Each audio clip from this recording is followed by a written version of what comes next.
On this episode of the Ian Gleason Show, we're going to talk about all things moving. From where you're from to where you are at, or if you've never done it before, it's kind of what the experience is like. We'll talk about that. Also, the Week of Giving, our upcoming live event, and extra stuff that we have not talked about since I am now back in the studio. We'll talk about all that and more on this episode of the Ian Gleason Show. You're listening to The Ian Gleason Show. All episodes are available on iTunes, Google Play, SoundCloud, Stitcher, TuneIn, or anywhere quality podcasts can be found. To help support us, please leave a review on your platform of choice. To contact the show or keep up with the cast and crew, they can be found on social media sites, Facebook, Twitter, and Instagram. Just search The Ian Gleason Show. Emails can be sent to theiangleasonshow@gmail.com. Thank you, and enjoy the show.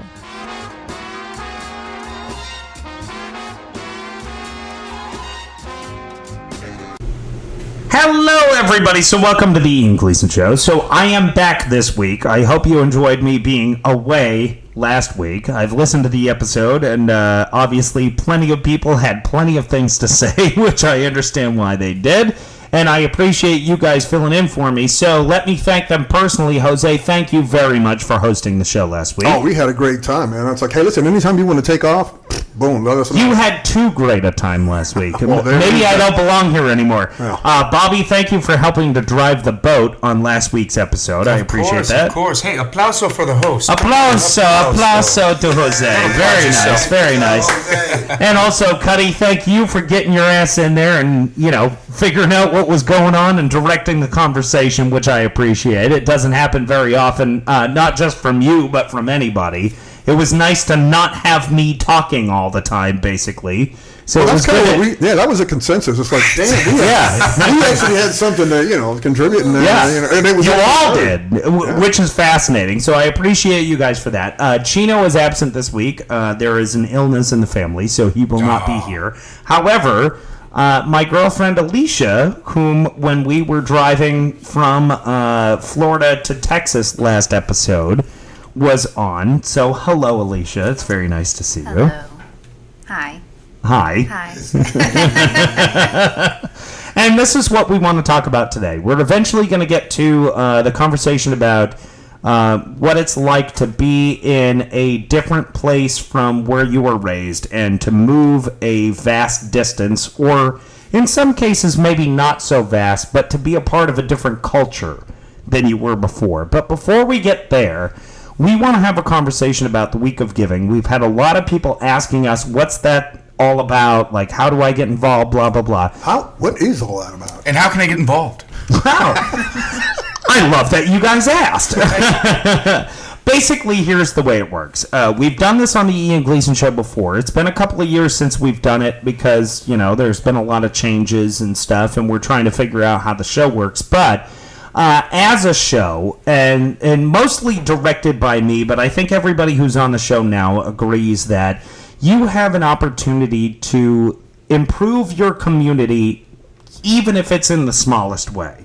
Like holding the door for somebody, or 8 people, or 12 people, or maybe you spend an afternoon holding the door. It doesn't cost you anything, and it's a nice way to get to know the people that are around you, or to see what their response is. It's just a nice thing to do. Do you know what the response is if you hang out all day? Do you work here? Do you need some money? Bring your tin cup. But as I mentioned before, when we brought up this circumstance, there's White Rock Creek, which is up the street from where we live. Now, obviously, geographically, most of you won't know where that is, but you can look up White Rock Creek, Addison, Texas on Google Earth, and you can take a look at it. And it's basically like a storm drain that empties into a stream that empties into a pond, which is ultimately drained to go through a river to a lake. I mean, that's kind of the system of how it works. Very attractive. Yeah, But, totally sexually attractive. I mean, amazing. Like, you go down there and you're like, oh, I love this place. Hey, sweetie, where do you want to go this weekend? Oh, the storm drain. I hear Exactly. you're right. To a sewer, which you're feeds into a absolutely river, right. Yeah. Where major companies don't. But I will say this: when we did this last, we were able to pull 4 or 5 full trash bags of complete garbage out of this thing, and it has a beautiful walkway that people jog on, run their dogs with, just take a random walk. Yeah, exactly. Okay. It's gorgeous. But the stream itself is disgusting. I mean, there's like Walmart bags, tampons. I mean, there's all manner of BS along this route. So in order to make it more attractive, I decided that on my week of giving, that was going to be my deal. And anybody can do that anywhere they live. I mean, just to make your community nicer. And it doesn't take a lot of effort. And honestly, it doesn't take a lot of time. You can come up with anything. Our hope is that you will donate to a charity, or you'll go into your community, or you will find some other way to be beneficial to the world around you. And our goal is for the week leading up to Memorial Day that all of our listeners go out and do something nice for their community that will make the world a better place.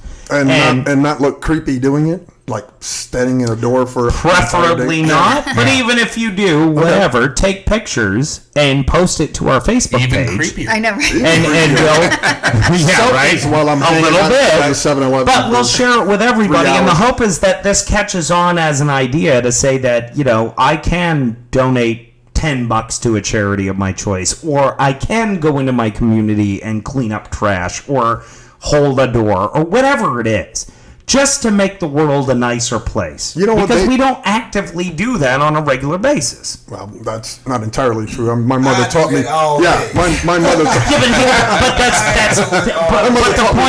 The point that I'm trying to make is because my mother taught me different too, and obviously Cuddy's did too. My point is that you shouldn't be the only individual who does that, and if you're leading by example, then hopefully it will catch on. Like, for lack of a better term, a rash. A good rash. Oh, a good rash. Yeah, exactly. You ever been walking down the sidewalk, and then you see somebody else walking down the sidewalk toward you, and then they sort of pretend like they're on their phone, so they won't look in your eyes. Mm-hmm. I did that today. Well, I didn't do it, but the guy I was walking past did it. Well, I'm like, I see you. Say hi. Say hi, man.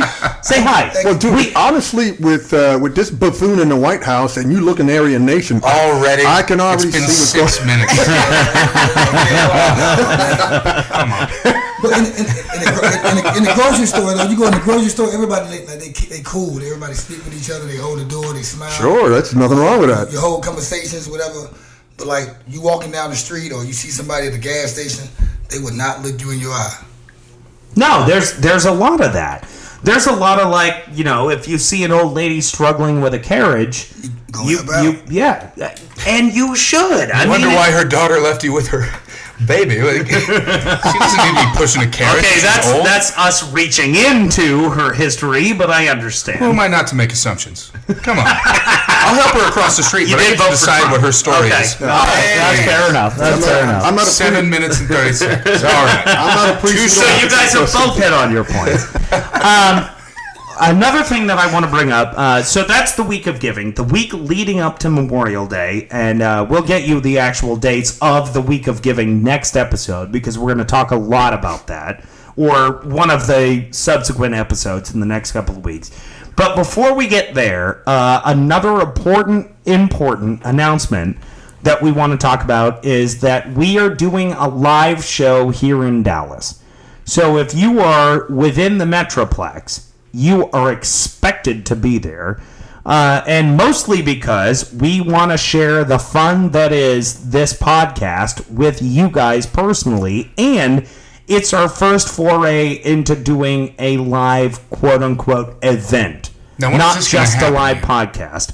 Thank you for asking, Bobby. Tell the people. On June 2nd, This is being sponsored by LG Taps, which is on Greenville. Great bar. If you know where the Grenada or Granada, It's however Granada. you pronounce it is. Granada. Okay. If you know where that is, it's diagonally across the street. These And are we amazing. want all of our Metroplex listeners to come out and hang out. You have an opportunity to get on the air. There will be drink specials. There's going to be all kinds of stuff going on. But we'll be set out on the back patio where the show can function. And we just want to meet the people and have a good time. Right. So we're going to keep telling you guys about the June 2nd foray, which is a Friday evening. Please come out and see us. And this is a setup for our first live appearance in a city that we're not in. We're not going to announce that yet. We're holding that for the 100th episode. But we've been accumulating numbers all along, and we have a winner, but it's gotten a lot closer than I think most listeners know. So we'll talk all about that during the 100th nice episode, which is teaser. coming up soon. But in the meantime, if you're in the Metroplex, this is your opportunity to not only meet us live, all of us live, but it's also your opportunity to get on the podcast if you want to. So June 2nd, LG Taps, Lower Greenville, diagonally across the street from the Granada Theater. Everybody in Dallas knows where that is. Martell and Greenville, folks. Martell. There you Martell go, and Martell and Greenville. And in the next episode, we'll get into more detail. I'll give you the exact address, the exact start time.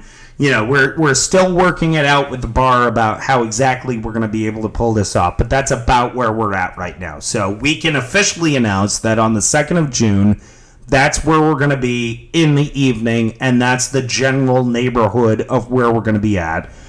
There are a couple other organizations that want to be a part of it. So once we hammer that down, then we'll give you all the details. All right. 2nd of June, Sweet. in the evening. It's a Friday.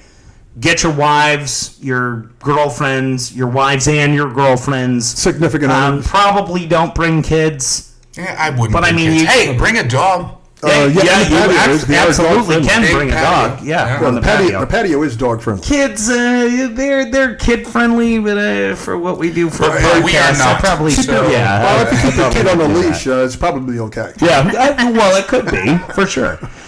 So now we want to get to the subject that we want to talk about today. And there are a couple of individuals who happen to be sitting next to each other who have the most diverse experiences with this subject that I could think of. And everybody else has some level of experience on the show with this circumstance that I can think of. And that is deciding that where you live is no longer useful to you for whatever reason, and you choose to up and go somewhere else. And I want to go around this way. I want to go from Jose to Cuddy to myself and just explain your moving history from city to city, because I know the three of us have done that. And then we're going to talk to Bobby and Alicia about, because he's, from what I know, not done it. And from what I know about her, she's done it very recently. If you listen to the last episode, Yeah, it's a fresh obviously you cut know that from she what did. you know. Right, right. Well, and maybe I don't. I mean, we've never delved into that subject. So let's start with Jose. And what did it take for you to move from where you were born, to where you ended up, to where you are now? Or was it just that one simple step? And what were It's never simple. No, it isn't. And what were the mitigating factors in you deciding that that's what you were going to do? Well, as a child, I left Philly, and when Mom says, You were born in Philly. Yes, Okay. that's correct. When Mom decides, hey, pack your stuff, we're out of here, and it's not like the Beverly Hillbillies type of thing. So we ended up in Tampa, and you go. And how old were you when you moved from Philly to Tampa? Well, the first time I was exiled, I was. Yeah, I tell people you don't live in Tampa, you just do time there. I was probably about 10 or 11 the first time. Don't remember exactly. So you went back to Philly. Yeah, I went back and then You spent a decade in Philly before you left. first time. Okay. Yeah, and then she decided, okay, if I don't, if I don't get my kids out of here, I'm going to bury half of them.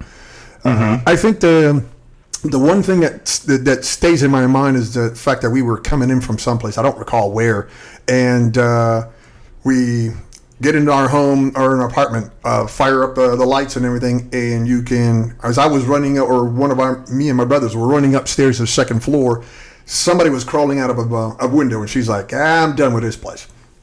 Wow. And pretty soon after that, I get the first culture shock of my life, because I end up in Tampa. So you go from about 6 million people down to, at that time, maybe 175,000, if that. And that might include cats, dogs, and maybe some cattle, that sort of thing. The climate is entirely different. Completely different. First time I rolled down there, folks didn't even lock their doors, which absolutely shocked me. I'm like, because in Philly they always do. Lock the door. I mean, since So you the made a lot of money that 1700s. Yeah, well, yeah. I knew every pawn shop in town. No. The thing about it in Philly, the B&E game is like a major thing, like breaking and entering. Oh, yeah. Like they do that up there. Oh, yeah. Yeah, They got Breaking the houses and dude, they got That's a part of the culture up there. Yeah, they got that's a come up job. they got second floor guys up there that are the best. I mean, these guys are cats. Don't climb anything. They're like roaches. No, they leave the city and go to the suburbs. Yeah, well, that's what they do. Yeah, because they know in the inner city, hell, they ain't got nothing to steal. So Yeah. You're practicing. yeah. And they lock their doors in the inner city. We just wanted to get in there, make sure we can get in there. Right. Practice for the for the real jobs. So that was my thing, getting into Tampa, and then spent some years there. Then I did the next big hop. I was 19 years old. I left Tampa, and with two of my buddies, I got hired by Texas Instruments, and so we drove from Tampa to Dallas, sight unseen. I just knew that for a week that I was going to be here, they were going to put me in a hotel, and after that, it was up to me. You're on your own. You're on your own, yeah. We got you a job, and we got to be a place to stay for a week. Cowboys and horses and pigs and all that. No, I wasn't even thinking about stuff like that. I mean, I'm not one of these folks up there that Yeah, we all own horses, and we got 400,000 acre ranches, and yeah, I keep my diamonds in a closet over there, because if I open a door, they just spill out, and it's a mess. Even the maids complain. See, I did think that. I know you did. When That's why I said we'll get to that. Oh yeah. They do that. I mean, Yeah. for real. Oh yeah. Yeah, well, From where I come from. Yeah, Yeah. from where you come from. Yeah, sure. Log cabin, that whole thing. Yeah. I mean, there is some of that. Yeah, It's there was a lot of where that. you from? For a long time, I thought if I go to Maine, it's a bunch of pilgrims up there. I mean, you're. A lot of buckle hats. I thought pilgrims still Candle existed in burning. Maine and To be honest, you're not that far off. If we're being honest, you're not that far I off. walk around and look with a big buckle on their head. Don't know what a light switch does. All right, so without getting into the practicals or the emotion of your move, that's where you went. Yeah. Philly, Tampa, went back to Philly, back to Tampa, Yeah. and then ended up in Dallas. Ended up in Dallas. Okay. With a quick stop in Puerto Rico for a little bit. So. Okay. Yeah, Well, we'll get to that later on. Yeah. Cuddy, you have a similar situation, it sounds it's- like. It's similar, but like backwards. But put my lip on the mic. Can y'all hear me? What's up? Yes, it's much better. Alicia, can you hear me, Alicia? Yes, I can. But anyway, yeah, I'm born and raised in Shreveport, Louisiana. I left Louisiana. First of all, I left there a couple times. My father moved to Philadelphia. He's born in Haiti, and he moved up there when I was a little child. I never met my father until I was like 8. Wow. When I met him, I didn't think he was my father. I said, he doesn't sound like me. He sounds like the people on TV. I'm like, that can't be my father. So, Right. I'm sorry. Haiti Sound like the is people on TV. Jamaicans. Oh, yeah, Everybody's okay. marked With an their accent. feet. Okay, Yeah. I got you. But he talked with an accent. But so anyway, when I moved to Philadelphia, I was 21. I moved up there. I actually flew up there, and it was kind of weird for me though, because I come from a town that's like 500,000 people to a town that has 6 million people, like you said. So it's like it's fast. Everything is together. I can go across the water right there, the Delaware River, and Camden right there. Another city. Yeah, you don't want to go to Jersey. Well, I went a couple times, but anyway, it was fun. It was fun though because it was more diverse than where I came from. But I was kind of like homesick because I was like I couldn't find I had to hang around somebody that kind of like put me in bad situations. Right. And then all of a sudden I ended up leaving, which I drove, and I know you went 15 hour drive. Yeah. I mean, mine was like a 3-day drive because I stopped in cities and I was loaded the whole time, and I spent the night in certain cities, and it took me a while to get to Shreveport. But the thing about Dallas, when I got to Dallas, I knew once I got a job in Dallas, I got around some people that I know that I'm familiar with, I was gonna be good. And like Alicia, you know, she's we haven't got to you yet, but you from another place, and you don't have anybody that you grew up around that's around you. Yeah. And on my part, it was easy because where I'm from is 3 hours away from here. And So you can find people from Shreveport even if you don't actually know them. And at the time back then in 2004, it was about 30 of us from my neighborhood, not my city, my hood, in Dallas, in North Dallas. Wow. Like 30 of us. And now it's 100. Oh, wow. But it's like a 500 from Shreveport. So it's like, so I felt like a home when I was in Dallas, you know, so I didn't feel, and plus I'm 3 hours away from home, a hop, skip away. And I think Dallas was like the best move I ever made because I started making decisions and started having opportunities that I never had back in Shreveport or in Philly. So I would say the move that I made to Dallas is A1. I'm proud to be in Dallas. I mean, I hate the summertime. I mean, the people that you meet here in the part of Dallas we live in, the people you meet, they're not from here anyway. So it's kind of like you. Yeah. They're It's a on transplant city. It's you're in either the from northern either part. coast. It's a total You're transplant in the city. northern part of people who are just like you. You just got a little bit better because you got homeboys, cousins, friends, and like me, I got friends who are like, I've been knowing y'all for like what, 10, 12 years or 5 years, whatever. So I feel a lot. Yeah, at least I feel 12. more comfortable here than I do in my hometown and in Philly. Yeah. I know more people here from Chicago than I know from Dallas. Yeah. You know, and it is one of those transplant cities, which is great. It means the industry here is good, the tax rate is good, the housing is affordable. They don't have state tax. Are you kidding Yeah, me? exactly. That's There's a no state income serious tax. windfall. Yeah, exactly. My story is, we've talked about it before, so I'll make it brief. I lived in Maine until I was 25. That was where I was born and raised, in the Portland area. Shout out to South Portland, which is its own city. It's not a part of Portland. Really? Yeah. I didn't know that. They got a bridge. They got a bridge. You got to cross. We got a bridge between. I Yeah. represent That's usually what happens. South Portland has a population of 36,000 people, which is where I grew up for the first 25 years. I then moved to Brooklyn, New York, which is about as big as you can possibly get. Lived there for 7 years.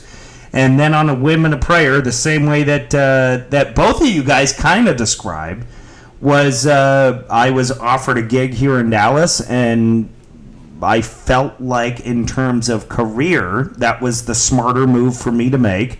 So I threw everything in a couple of suitcases. I was given 16 days to get here. I did it. Lived with my boss for a month, found an apartment, slept on an arrow bed for 6 months, and, you know, eventually started to get furniture and stuff like that. But like Cuddy said, I didn't know anybody here. What I did know, though, was that a lot of the people that I were talking to were also not from here.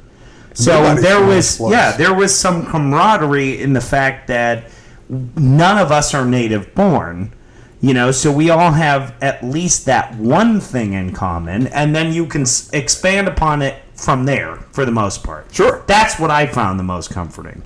Now, I don't have a ton of friends here. I have a good core of friends. Obviously, you guys are amongst them. This podcast started without you guys, and now you guys are on it. So, you know, I mean, obviously I found the right people. You sit in my dining room. Well, now we're putting a disclaimer on this episode. But the fact of the matter is... Sit in your dining room. Yes, thank you. Yeah. But it still sounds like... Yeah, too late. Whatever. Anyway, the fact of the matter, though, is that I half credit myself on being able to be friends with anybody. And I know you guys, Cuddy and Jose, both have that, because technically you're from the Northeast, which is a place, and tell me if I'm wrong, you have one of two options. You're going to have an automatic enemy, or you're going to have somebody you can talk to who will ultimately be your friend, for the most part. Sure. I mean, if you get locked into a situation with a stranger, you're either going to fight it out in the parking lot, or you're going to go to his house at the end of the night, smoke some dope, and have some drinks and enjoy yourself. And see, I'm from Shreveport, Louisiana, and we the same way, but it ain't no smoking out and hanging out, drinking and talking about it. We gonna fight. I mean, I'm from a city, man. Shreveport, man, it's like Chicago. It's like baby LA. I mean, it's no referee in the situation. Yeah, You're there's not some gonna stuff talk to about prove it. there. Now, at the time of day now, at the age I am now, I probably would have that motive, okay, to sit around and talk this out. But back then, I mean, even now, there's some guys in Shreveport, man, they're not trying to talk it out. When they see you, they see I know, they're quick to fight, for sure. And like, even though Louisiana they show a lot of hospitality and they love it, it's a real cool place to party at and people love you and stuff. But as soon as you cross that line, man, it's over. It's over with. Yeah, they light it up. And quite frankly, I think you guys would admit that that's probably similar to the way they It's like do this, things man. in It's how our Philly. mentality is. We from the streets. You gotta look both ways when you cross me. Mm-hmm. Yeah, absolutely. Like you cross this street right here, you better look both ways or you're gonna get hit. And it was the same in Brooklyn. I could have somebody reaching out to shake my hand or reaching out to shoot my face, and you don't know who's who. You know, you kind of figure out how that works as you go along. And by the way, in places like Philly and in Brooklyn, you also meet people who are not from that city. But they're not there. If you're walking down the street, they're not necessarily there for the best of intentions. They see opportunity. Yeah, it's the gold pot at the end of the rainbow. Sure. Whereas Dallas, I feel, and I'm about to turn it over to Bobby because he can explain it better than I can. In Dallas, I don't feel that's the motivation, which is weird because you'd think warmer climate, transient population, all the better to be a criminal in. However, I don't see that level here in Dallas. And you guys tell me if I'm wrong. I don't see that level here. And another thing on my part, I've been here, 13 years? I've been in every part of Dallas, the hoods, the projects, the suburbs. I've been in more places in Dallas than people from Dallas been to. Mm-hmm. I know how to take back streets to the other end of the town or whatever. I knew all that. So Dallas, I mean, I know the other end of Dallas, like the part of Dallas we in right now, it's a melting pot out of towns. But you go to the more culture part of Dallas where you want to see Dallas, man, go to East Dallas, South Dallas, Lower Greenville, Deep Ellum.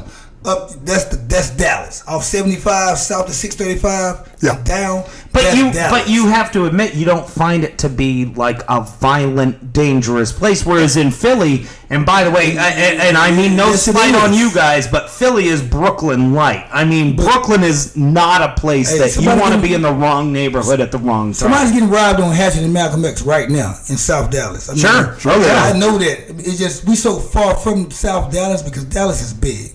When you live it's a top 10 population city. You live in North Dallas, you would never go. You live in Plano, you would never go to Addison. You'll never go to Carrollton. You'll stay in Plano. Right. But like, I'm somebody that lives here, and I go everywhere. Like you'll see me in South Dallas, and then 30 minutes later you'll see me in Arlington. Like I know those spots. Right. But it's a bad part of Dallas that people don't know about because we up here. Now in South Dallas, East Dallas, West Dallas, Oak Cliff, there's something going on bad every day. There is, but I guess my question to you is, would you rather deal with the bad part of Dallas or deal with the bad part of Philly? Because for me personally, I'd rather deal with Oak Cliff than I would the Bronx. Yeah, personally. You're right. You know what I mean? So if we're comparing apples and oranges, also, I mean Shreveport, all of it bad. Sure. Yeah. Exactly. So you know. So that's what I wanted to bring up, and now that's why I want to turn it over to Bobby because he knows all of Dallas. Yeah. He's been here his entire life. It's true. The farthest I've ever gone is Austin, Texas, and the only demographic change is a little more hippies, and so that's not a huge. The farthest you've ever gone in your life? That's the farthest I've ever lived. I've gone all over the country. Well, I was going to say, that's the farthest I've ever lived. Yeah. Okay. No. Yeah. But Yeah, but I've lived here all my life, and it's a pretty safe area. And I think that's due to the fact that there's a lot of space. You know what I mean? Yeah. North Dallas and South There is Dallas a lot of room. way different than North Philly and South Philly. There is Yeah. so much more Yeah, surface that's true. area to not get into. There's too much to drive for criminals. It's you know what I mean? By the way, for those Yeah. of you who are listening who are unfamiliar with Dallas, it would take us probably 40 minutes to get downtown Dallas from where we are. Unless you That's take on the unless highway. you take the tollway. Yeah. You take the tollway, we get there in 15 Yeah. minutes. How long Shreveport away It from you? depends on the time that you Like go. if you just drove Well, that's the other straight. minutes. How many? 2 hours and 45 minutes to get to Shreveport from Dallas. Okay, so let me articulate how much space is in Texas. It takes me longer than that to get to Austin. You know what I mean? It Yes. takes about Yep. 2.5, Yeah, that's because 3 35 hours. is a horrible Well, road. you're not Right wrong there. about that, but I want to posit this question to Alicia because I am relatively sheltered in that regard. Because now, after I moved back from Austin, I live about 20 minutes from where I was raised. In every regard, Mm-hmm. and I have friends here. I have a massive family here. I got a whole network. You of have people. a built-in network. Yeah. Without a doubt, and I Yeah. think that's a boon to me. Although Takes a village. sure, certainly. But Wow. There we go. I think Donald but Trump said Alicia, that. you were born and raised in Florida, correct? No, No. I was born in New Hampshire. Oh, really? Yeah. And when did you make the move down? I was around 6. Okay, so you were I was raised, raised in Gainesville. Florida. Yeah. So let me ask you. Here's the funny thing, by the way. She was born about an hour and a half from where I was born and raised. Really? Yes. Yeah. And we found each other through a very roundabout way. But anyway, go ahead. Continue. So is it a major culture shock from Gainesville to Dallas? No. No, not at all. So you're very comfortable here off the bat. Yes. Okay. Yeah. Well, good stuff. Yeah. The Addison area reminds me a lot of Gainesville. Really? In what Yeah. regard? Everything's close, like all the stores that I need and whatnot. But Chain places. Yeah, chain Yeah. places, Yep. things like that. But as far Gainesville's a college town, man. Yeah. It's like No, all- no, I know that. But so it's not. You still have to drive a little bit, but not like you would have to drive from No. say Dallas, downtown Dallas to Plano. You have to drive a little bit, and it's still all close. Yeah. Because Yeah. in Austin or in the Northeast or in any place like that, you're walking most of the time, and everything's right around your neighborhood. That's true. That's very You know what I true. mean? Yep. So- Oh yeah, no, I have to drive to those places. I'm not walking.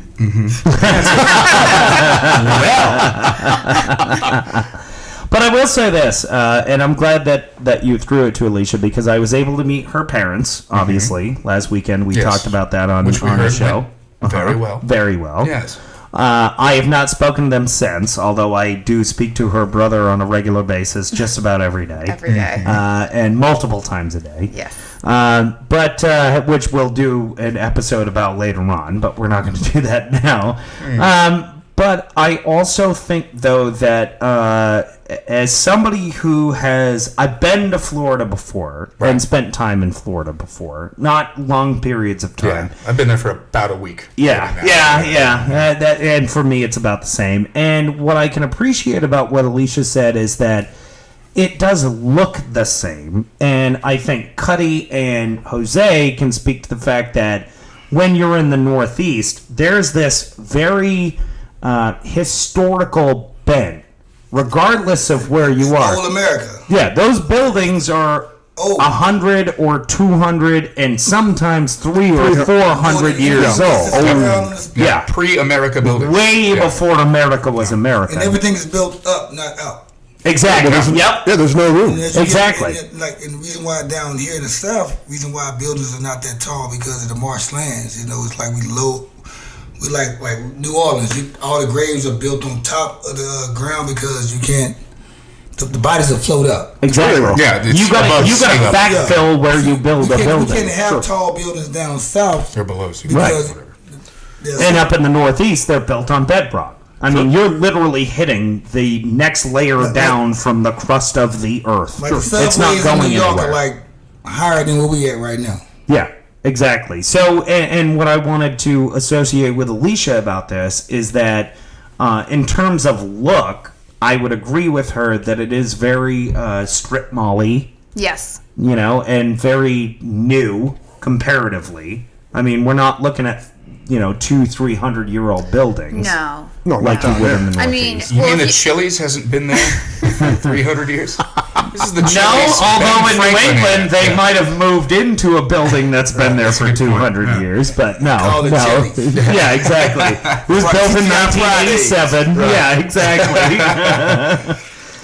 But you understand what I'm saying, that it's in look, it's similar. Oh yeah, no, absolutely. What I want to do now, since we've at least established that, I'd like to take a break, and I want to come back and start with Alicia and talk about that.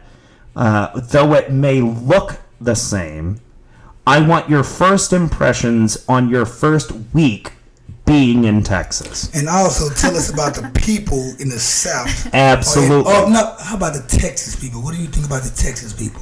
We'll get into that. Yeah. We'll get into that when we come back. We'll take a break. I'm Ian Gleason. This is the Ian Gleason Show. Righteous.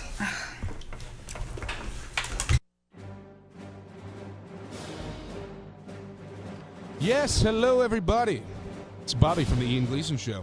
And as part of the show's Roadie 2017 promotion, we are going to go to the top listening city to visit and do a live show. So visit patreon.com, patreon.com/the Ian Gleason Show, so that you can support us and we'll come see you.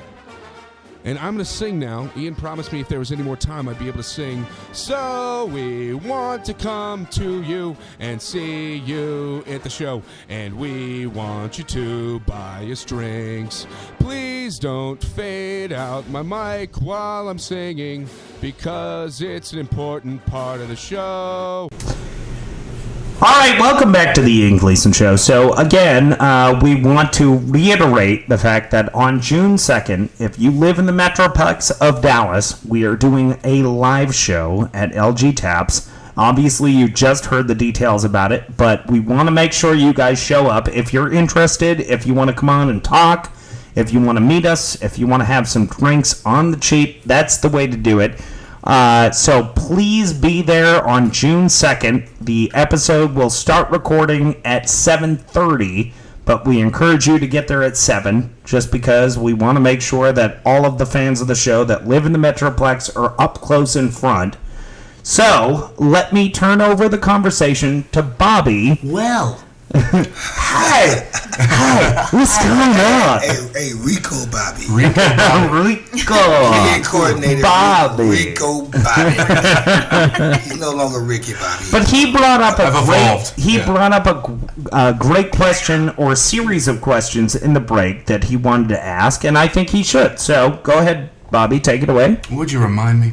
I was waiting for that. But what I did want to talk about is being from Dallas this entire time, and basically being within my own home state in terms of living quarters. Texas. You can see Texas.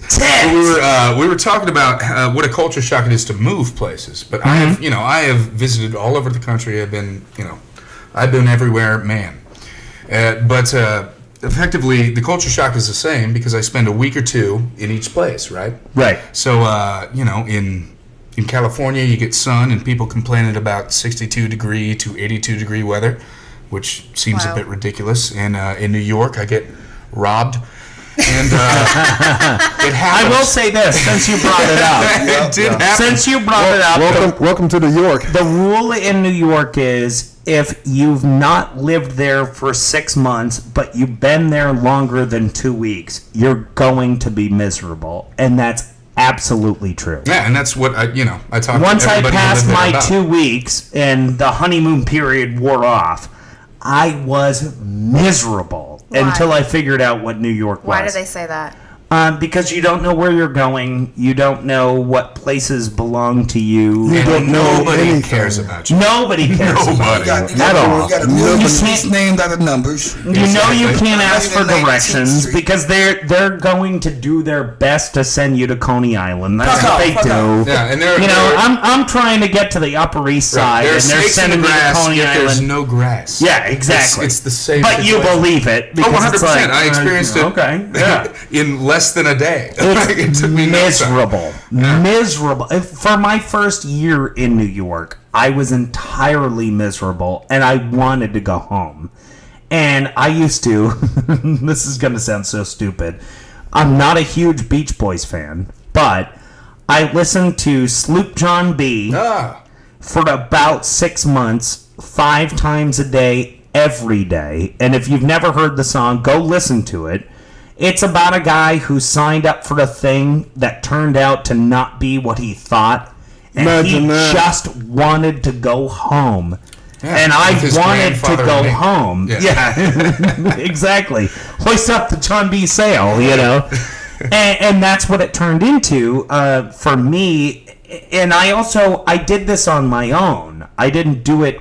I mean, I had a girlfriend at the time who was going to NYU. She had moved there for that reason, but she was living in the dorm. She wasn't living in my apartment. I was living with a guy that I kind of knew from high school. And then I had to figure out all of New York on my own. But what got you through it, though, you had some companionship there. You had somebody that you A little bit. But I think what ultimately got me through it was my desire to learn about the environment. And what I used to do on the weekends was I would get on the subway, I would change subways 4 or 5 times, and then I would randomly get out at a stop and see what it looked like above ground at that stop. And now I know, like, I can place what that stop means. You know, like, how close am I to the Empire State Building? How close am I to the Museum of Natural History? How close am I It's in to, town. you know, at the time, the hole where the World Trade Center was? Right. You know, so, and also did the same thing in Brooklyn. How close am I to 67 Burger? Shout out to 67. Love those guys. How close am I to Dostern Avenue?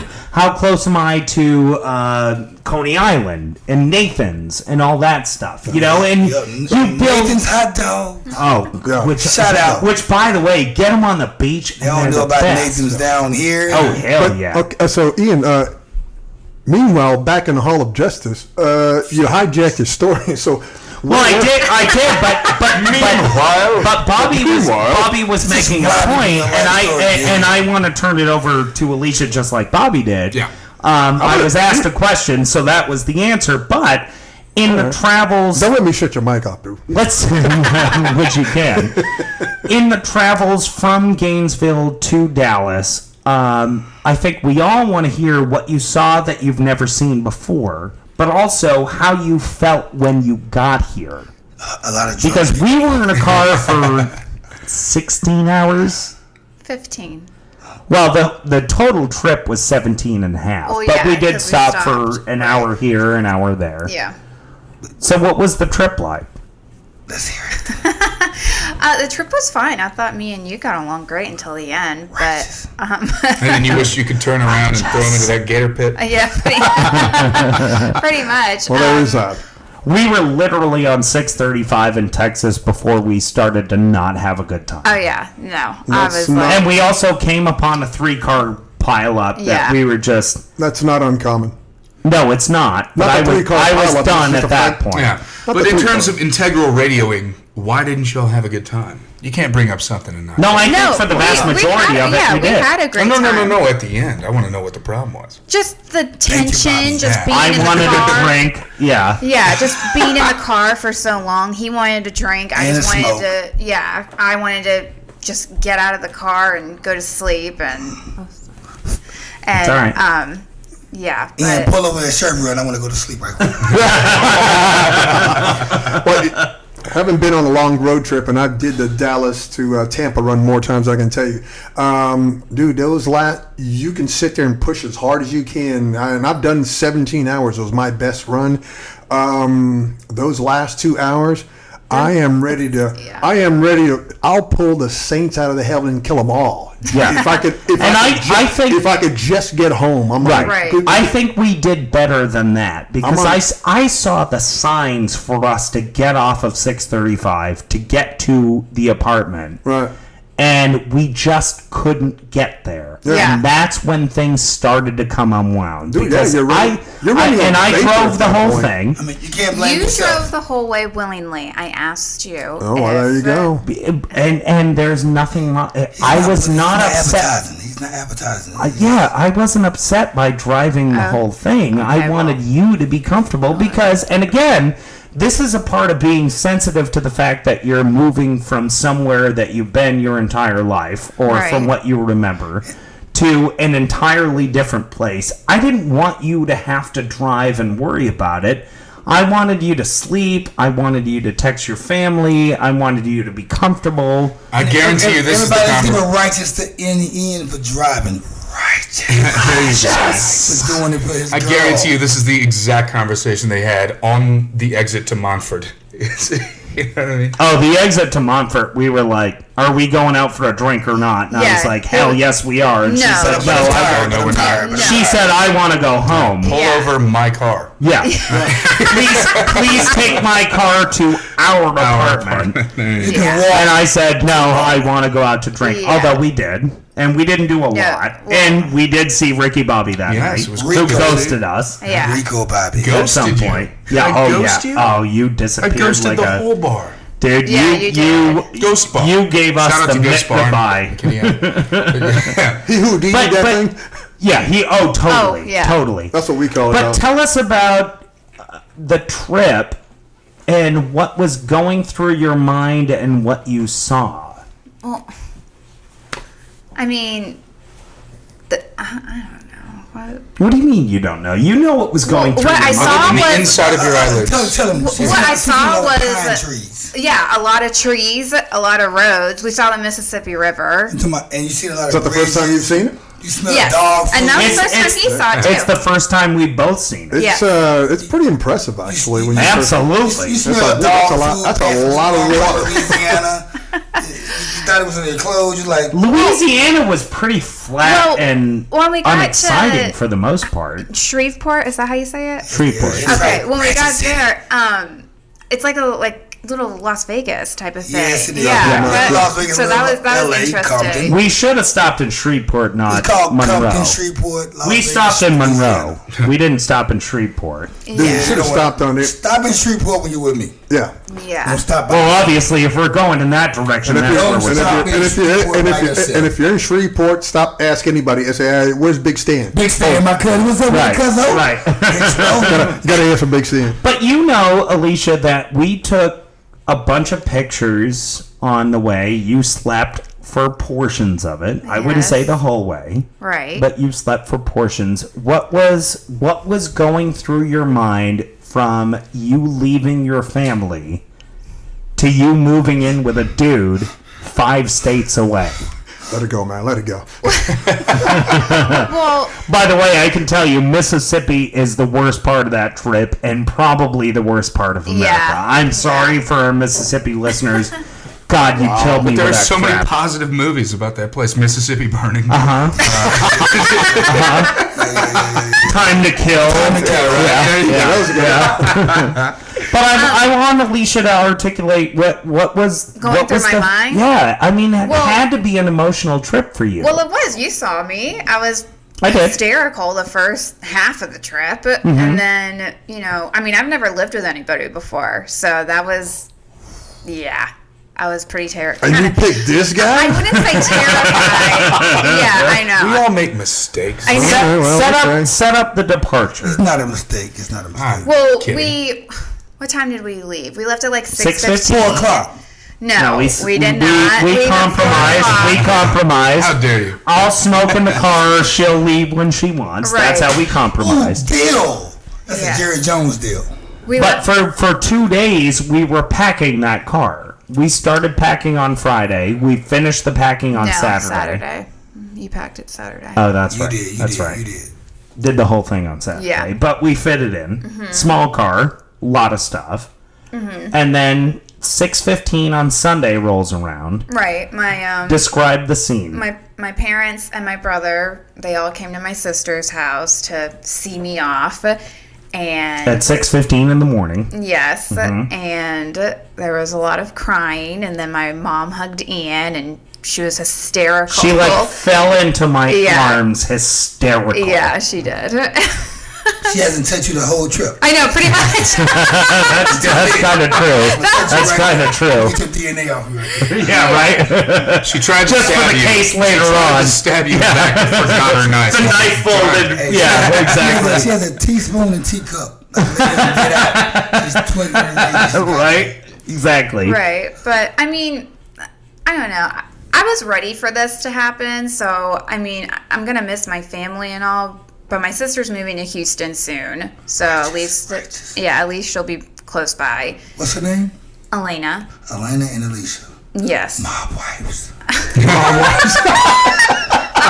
By the way, you need to watch our dogs the same weekend you're watching his. We'll talk about that later on. Hey, y'all about to get whacked, y'all. Well, my sister. Because I'm going to Houston that weekend. There's Elena, so- there's Vincent, and there's Anthony. Listen, look at that, Anthony. Look at that. Yeah. So. My wife. Yeah. That ain't Vincent, it's Vincenzo. Vincenzo. Vincenzo. Oh, Vinny! Yeah. And it's not Anthony, it's Anthony. It's Tony. Come in here. Your father's calling you. I don't know. What did I do? Ian, your crib gonna be bugged in 3 days. I'm not worried about it. I should know. It's already bugged. So tell us about what it was like to pull off from that It scene. was emotional, but like I said, I was ready for this to happen. So, you know, I had been mentally preparing myself for a few days before, you know, it happened. Really, I don't think that moving here was like such a big adjustment. The adjustment for me is living with you. She's not wrong. Yeah, no. She's not wrong. No, that is the big adjustment. Not living in Dallas. Dallas, you know, this area, like I said earlier. And the thing about it, though, you already knew who we were anyway. Right, and Years so ago. that was a huge help for me to transition into coming here. You know the surroundings. Yeah, exactly. I know, you know, people here and whatnot, but yeah, the big adjustment is being with him and not getting to leave and go back home. But you also have to know what my adjustment is like, is that I have an apartment set up the way that I want it. Right. And that's going to change. Right. And That's I not about also you anymore. no, it isn't. And beyond that, I not just sharing a space with somebody, I have to be sensitive to the fact that Yes. they moved a distance. If To be she with wants you. to She put a sacrificed. thing somewhere, I need to get over my mania of having things set up the way that they are and let her do that. So it's an adjustment for both of us. Right, it is. Really. So that's really, I feel like, the biggest adjustment. I can actually help you with that. And on the cool, though, man. I don't need your help. At No. the end of the day, though, man, on the cool, it's all about y'all, man. Nobody else. Yeah, exactly. Right. Nobody. It's all about y'all, man, and it's what your drive is and what you destined to be at. Right. And that's what's gonna bring happiness to that crib. Right. Sure. And I also Anything think, on by the on way, the outside, maybe on the outside, people, outsiders, man, it's not gonna happen. exactly. And I think Cuddy knows, and we're not going to go into great No. detail, but I think Cuddy knows better than anybody else what our relationship has been like since you've gotten here, because we've spent more time with him Right. than anybody else. And so you can Not that see way, how not that way, not that way. No, not that way, not that way. Back it up, For back the it up, listeners, back it up. it's that way. You know what? Shut the hell up. But he knows that Cuddy has been able to see us more often than not, because Cuddy and I have been hanging out more often than not. That Yeah. she understands what it's like to fit into a circumstance, and I understand what it's like to try to fit somebody into that circumstance. And now, do we argue over that stuff occasionally? Yes. Yeah, but not deeply. It's surface level. Like, you know, don't do this. I don't want you to do that. Like, It's more like you know, that it's kind like, of it's thing. more like it's more irritable. Like it's not angry. Like you irritated, but you're not angry. Yeah, It's like- it's learning how to function with each other. Yeah. And so I guess my next question is, having driven that far with me and us only having an argument for like the last half hour Right. of what turned out to be like 17 hours, do you feel comfortable in the environment that you're in? Absolutely. I So We do. got your back, man. We got your back. Yeah. But no. even beyond the people that you know here, do you feel comfortable about your stuff being where it is? Yeah, no, I mean, I feel comfortable with my stuff where it's at. I mean, like yesterday when you were sleeping, I went to the grocery store by myself. Like, I'm comfortable, like, exploring things by myself. So, What about the stuff in the apartment? Are you happy with where it's landed? Like, well, you know, we're some more feng shui is needed. oh, yeah. Any guys try to holler at you at Walmart? Of course they Yeah. did. Look They're at- called greeters. Look at her for crying out loud. They're called greeters. And they're like 70 years old. Settle down, bro. If you're watching the show or listening, that's my homegirl. Don't holler at her. Yeah, exactly. Leave her alone. Yeah, see, but this is Scram. Yeah, this is where I was talking to you about. This is because when Meg moved in, it was like she's moving stuff around, and I was like, I know where my stuff is because I put it there, and I've been here by myself. So I didn't get angry. I just kind of walked up and go, okay, this used to live. This was here before. Where does it live now? Just tell me where it is. You have to get comfortable with the idea that there are going to be things in moving places that stuff you around. don't want, but at the same time, and especially from moving in somebody from so far away, Yeah. I want her to be more comfortable than not. Yeah, but So yeah. you move whatever you need to move, and tell we'll me where, figure it out. And tell me where it lives, and let it So go. long as I know where to get I it, just I'll wanna get know into where that routine. Absolutely. Yeah. Well, Totally. yeah. That's and- the easy part. Yeah, and I mean, my new job was fortunate enough they gave me the whole week off this week so I could get adjusted. But I think once I actually start working and getting more of a routine, Find your rhythm? Yeah, exactly. Then Yeah. I'll be even more comfortable. I think Sure. so too. Yeah. Absolutely. Easily. So I want to give a shout out to those people who have moved a great distance in order to be where they are. Congratulations. Hopefully it will continue to work for you and get comfortable where you are. For those of you who have desired to move a great distance, I say personally, give it a shot. See what happens. You can always go home, regardless of what people have told you before. You can always go home. And for those people who have stayed where they are and maybe thought about moving somewhere else, if you're happy, be happy. It doesn't matter where you are. If you're unhappy, maybe make a change, and that might cost you some movement. But if you're happy where you are, then stay where you are. And congratulations for finding that happiness. I want to thank Bobby for being here today. Thank you, my Of friend. course, Ian. Always a pleasure. For my resident anchor in Dallas. You're such an awesome individual to have on the show. For Cody, thank you. Well, we'll get to him eventually. All the time, man. And just let y'all know, man, home is where the heart is. Man. Absolutely. Yes. This whole segment, man, is about home is where the heart is. He's absolutely right. Wherever you go and wherever you travel, man, if the heart there, man, that's where it's at. That's where you go, man. I totally agree. And guess what? You would not be devastated, lost, or feel any type of way if you know your heart is there too. So ride that wave, Kawabunga, and right. Perfectly said, too. Jose, thank you for running the board today and also for your insight. I appreciate it. Oh, absolutely, man. It's as always good to hang out with you guys out there. The talk it goes everywhere, which is what everybody Would you likes. call it righteous? I would say And I also want to thank my girlfriend Alicia for being here. I know you've been through a long, strange trip. It's been less than a week, so that I hope that you find Dallas to be more beneficial to you than not. Thank you for being here. Thank you for having me. You're very welcome, and I love you. And we're gonna help Love her you too. feel comfortable here, y'all. That's right. Hell yeah. Make her feel uncomfortable. We're about to go to the bar to make her feel really yeah. comfortable. Not this guy right here, y'all. Not me. I gotta go home. No, Cuddy has some I business to gotta be do, righteous. but the rest of us will go. My last name. All right, I am Ian Gleason. Don't forget, by the way, June 2nd, LG Taps. We'll give you more information next week, but LG Taps next weekend. I'll give you the fill-in for where you need to go, what time you need to be there. June 2nd is the live show. I am Ian Gleason. This is the Ian Gleason Show. Righteous.